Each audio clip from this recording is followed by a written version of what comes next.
All right. So now that the dust is settled and everybody's calmed down, let's really look at the Baker Mayfield trade and what it means for him. Because we're talking about a guy who played 4 years here in Cleveland, and I can't lie, he was one of the best quarterbacks that this franchise has had since it's come back into the league in 1999. I will give him that respect. He wasn't the sole reason why we went from 1-31 to a playoff team. He wasn't the sole reason, but he was one of the pieces. He was one of the pieces. But he did have limitations. And without him being able to play within the offense as far as athletically as he possibly could due to injury, those limitations really, really shined.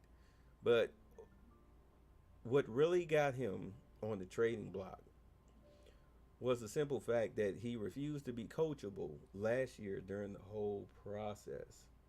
I know I sound like I'm reading from a script, but I'm trying to be clear here. His decision making that took place last year is the reason why he's no longer here. It had nothing to do with injury. It had nothing to do with him playing through injury. It was the simple fact that he refused to play within the framework of the offense. So therefore, he was inconsistent. Sometimes he would, sometimes he wouldn't. He'd make the wrong reads, make the wrong throws, hold on to the ball too long to get sacked, or turn the ball over. It was bad play, despite the injuries. And we saw that out of Baker back in the Freddie Kitchens year. We saw that during the Freddie Kitchens year. Now, the year that we almost made the playoffs, where we went 8-7-1. All right. What happened was Greg Williams took over, and he all he did was just run the ball with Chubb.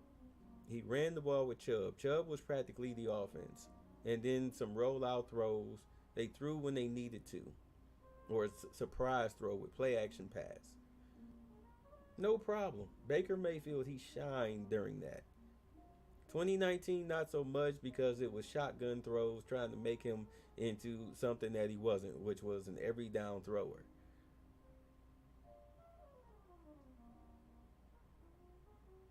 We wound up getting Stefanski, wound up getting a good GM, a great GM.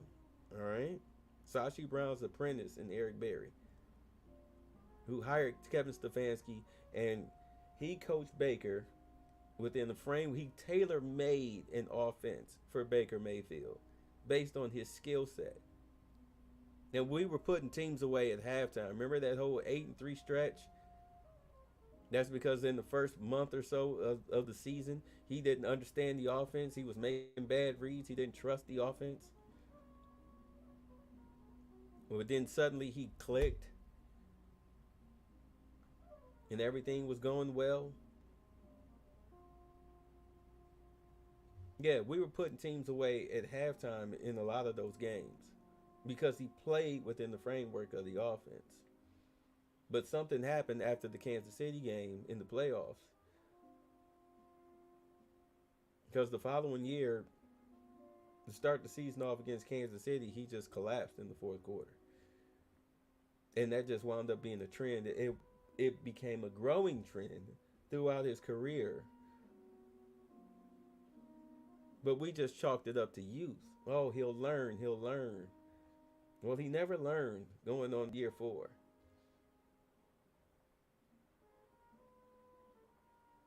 So here now he is. He's going on year 5, and he's got to learn a whole new playbook, and he's got to play with a whole new team and learn his co-workers. He has to learn their ways and habits and how to get along with them and whatnot. So more than likely, there's a possibility that Sam Darnold might wind up being the starter for Week One, because apparently a lot of Browns fans are looking forward to that game and they want Baker Mayfield to win that game. And I'm like, you know, Browns fans don't talk like that. So if you want to go to the Carolina message board, they will gladly accept you. They'll gladly accept you.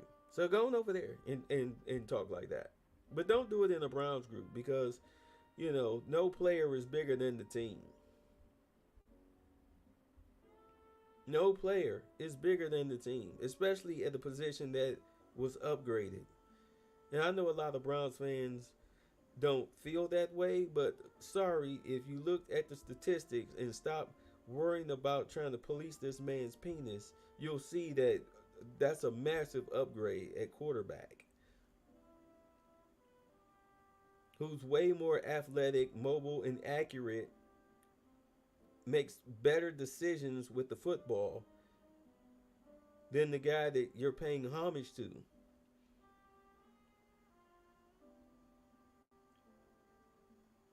And I feel kind of bad for Darnold. I feel kind of bad for Darnold. Because here he is, it was his first year. He got a bad offensive line, bad offensive skill players. Just like the Jets, with a leaky defense. Because they didn't try to build a team around him when he was with the Jets. Because now here he is with the Carolina Panthers, and they're pretty much looking at him as a stopgap. He's now officially, the simple fact that they brought in Baker Mayfield, it officially makes really both of them journeyman quarterbacks. So their careers, they went from being number one picks to being career backups. Just like that. Because anytime your team trades you or lets you go and you were taken in the first round and not a lot is given up for you, heaven help you if you were given away in free agency, after your 4 years, but you get traded for and you really don't get traded for, anything more than a first round pick. Anything less than the first round pick lets you know that you're pretty much a bust. You know, Drew Brees comes along very rarely, and he wasn't even a number one pick. He was a third round pick. Montana, third round pick. Just played like first round talent, but it took them a while to get going. San Diego gave up on Drew Brees too soon. The 49ers didn't. They gave up on Montana during the golden years. They got 4 Super Bowls. How many San Diego got? How many do the Saints have? Okay, yeah.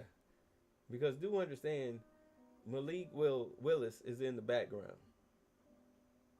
Because Carolina did draft him. But he's one of those guys that's probably going to have to sit the bench maybe 2-3 years. Definitely this season.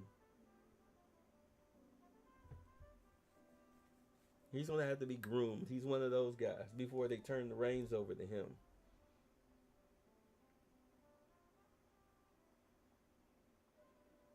These rookies got to learn. So these guys are pretty much, both of them, both Mayfield and Darnold, they're journeyman quarterbacks. Mayfield might start, that's cool. He'll probably make some exciting throws for the Panthers. But they don't have the same talent, position-wise, as the Browns. They don't match up well. That's why I'm not worried if Jacoby Brissett, if he winds up being the starter for us week 1. Whether Mayfield is the starter or not, I'm not worried.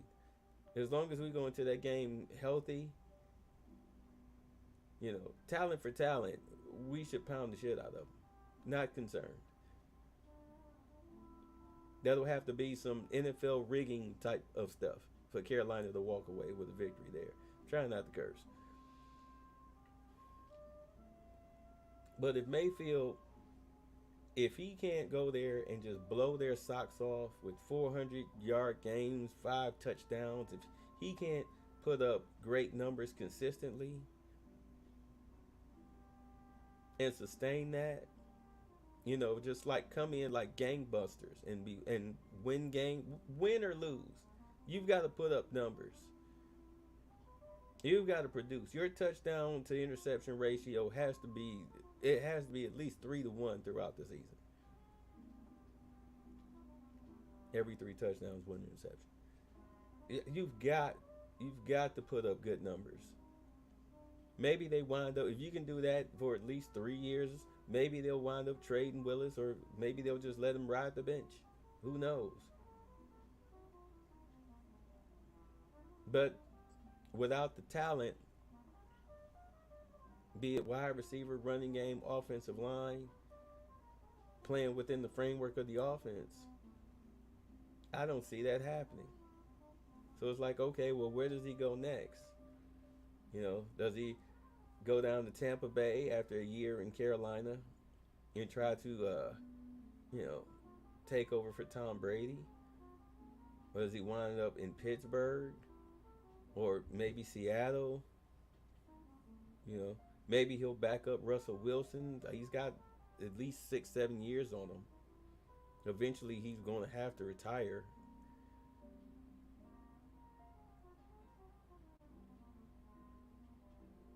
I mean, there aren't really starting spots left in the teams that need quarterbacks. Seattle, Atlanta, all right, Miami. Oh, come on. Tua, stop it. Chicago, Pittsburgh. Not let's not forget the Saints because they're starting. They're starting James Fish turnover Winston. The Giants will probably be in the hunt for a quarterback. It shouldn't take 5 years for Brown to get his stuff together. That's ridiculous. That guy was a bad draft pick. He's a backup quarterback. He's a solid backup quarterback. Mac Jones is going to be all right in New England.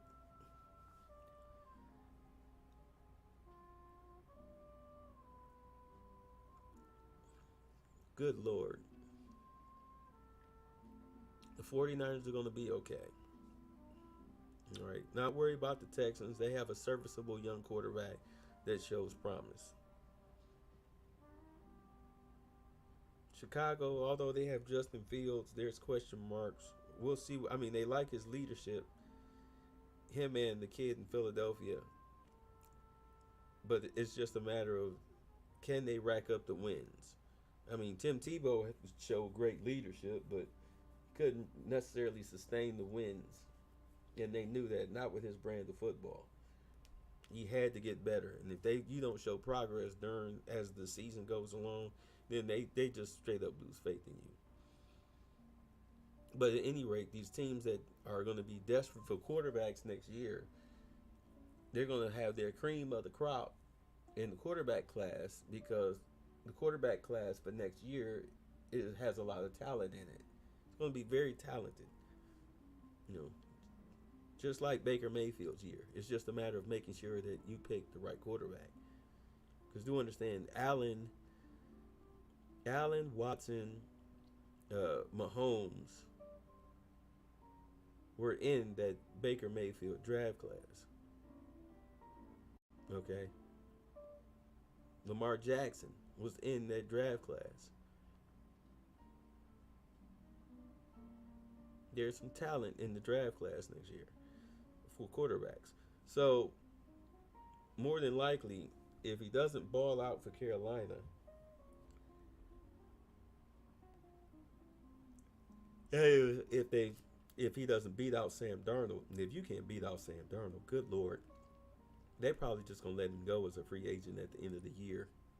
And then it's like, well, where are you going to go now? Because now you're going to have to find a team that wants to have their future starter quarterback sit the bench and learn the offense at least for a year, because they kind of fast track you now in the NFL with it being a passing league and the rules being what they are. They kind of fast track you, so you don't have to sit on the bench for 3 years. Sometimes you don't even have to sit there for 2. You sit there for one, and then boom, they throw you out there.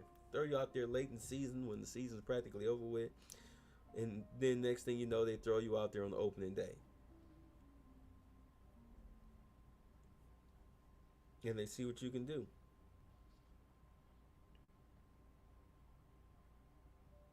Trevor Lawrence, he was like, wow. Like, and I feel bad for him because he had a bad head coach. He was like, man, I had no idea what the hell I was doing out there. Like all the throughout the whole season, it didn't click with me until later in the season. I started learning, the league because the offensive coordinator started teaching him the fundamentals of the league as far as the passing games, what defenses are doing. This is what they're doing. Look out for that. That's why every time you try to throw this route, somebody jumps it. Like, because you're not looking at the linebacker or the safety. They're reading your eyes. They know the play is coming. At any rate, I would say by next year, he'll probably be somebody's backup. If he doesn't go to Tampa Bay to try to be the heir apparent to Tom Brady, because Bruce Arians, well, no, Bruce Arians isn't even the head coach in Arizona. Wow. So he might come on a recommendation from Bruce Arians. But at that point, he's not there for the long haul. He's just there as a placeholder. Because then you're talking about 5 years of Baker Mayfield with tape out there. And I'm telling you, it's not pretty. Simple fact that Deshaun Watson, despite this civil shakedown, which is practically over with, despite that, there was a bidding war for him that the Browns won. There was no bidding war for Baker Mayfield, the number one overall pick. And the simple fact that there was no bidding war for him and that Matt Ryan went for more than Baker Mayfield did in a trade, 37 years old and overpaid, that Washington gave up two number twos, all right, to get Carson Wentz to the Colts. I mean, that says a lot about how the league sees Baker Mayfield as a quarterback, where it's a fifth with an option to be a four, not a three, not a two, not even as high as a two, but the highest you got was a four. And they only wanted to pay $5 million of his salary. And the Browns were only going to pay 10, so they made Baker eat the other three. You want out of Cleveland, you have to eat $3 million. If that's how bad you really want to get out of here. And sure enough, that's what happened.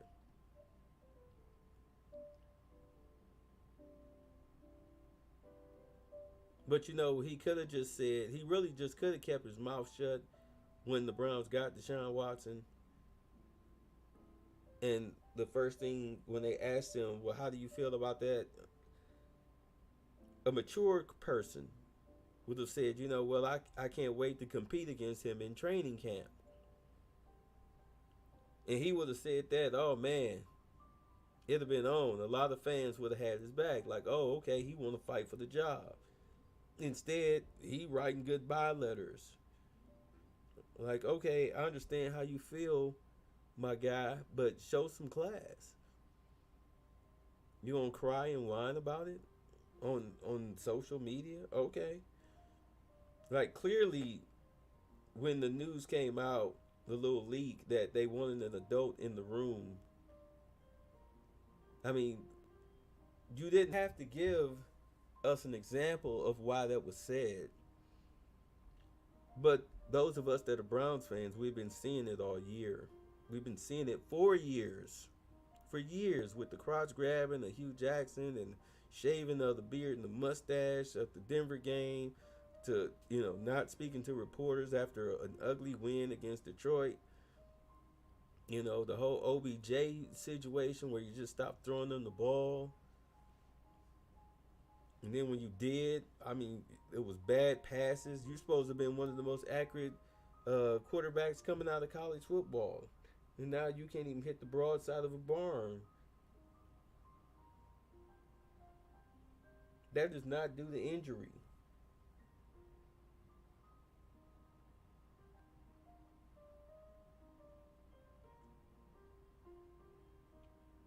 That's lack of focus, lack of attention to detail, lack of giving it your all in practice.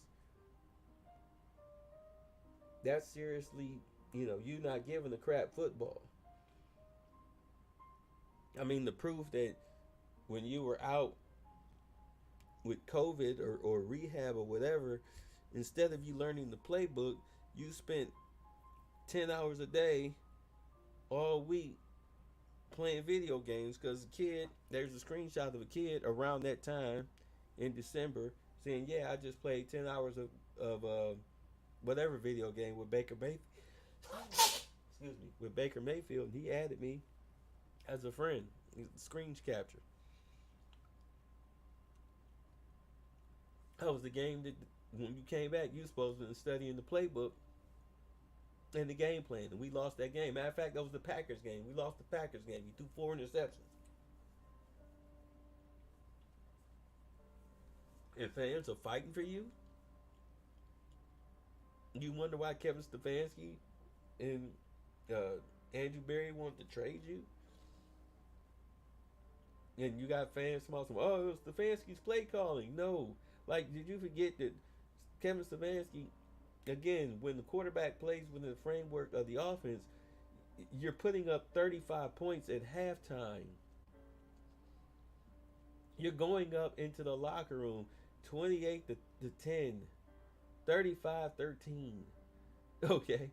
38 the fucking 17. I mean, you're killing teams. You're killing teams, and Chubb is getting his 100 yards a game because he's getting his carries in the second half. Yeah, the running game works when the passing game is killing you. When the quarterback is sizzling hot, yeah, the running game works, especially in the second half. Because now teams, they go into the locker room like, damn, like, we're beat. You sucked the morale out of them. That's why you got a Miles Garrett. Oh, you want to throw the football in the second half to try to keep up with us? Well, we'll just unleash our edge rushers on you. We've got great corners in Ward and Newsom. You know, we got Johnson and Delpit at safety. We just have to shore up. We had to shore up our middle linebackers and our outside linebackers so that way we can stop your run. We can force you to pass and we can cover your tight ends and backs when you go to your passing game. Stop your run in the first half. Shut down your pass in the second half. That's just basic winning football. Trestle ball, as we used to call it at Ohio State.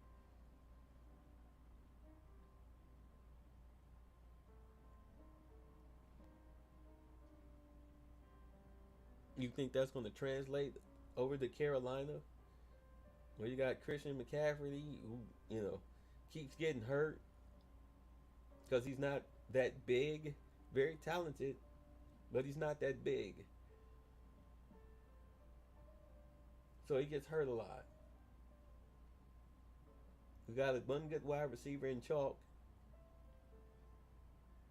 but with Mayfield's accuracy, as we've seen over the past couple of years, is not what it used to be when he first came into the league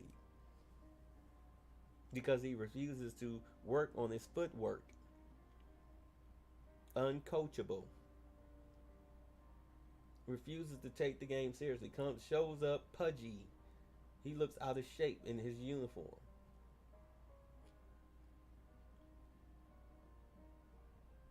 Like, dude, put down the ice cream sandwiches and get your ass in the gym. Hit the weights.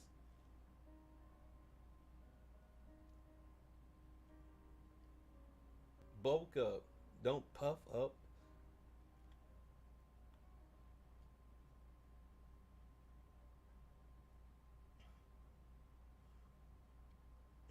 I just see him wearing the bus label. I see him wearing the bust label, and it's going to come at the end of this coming season.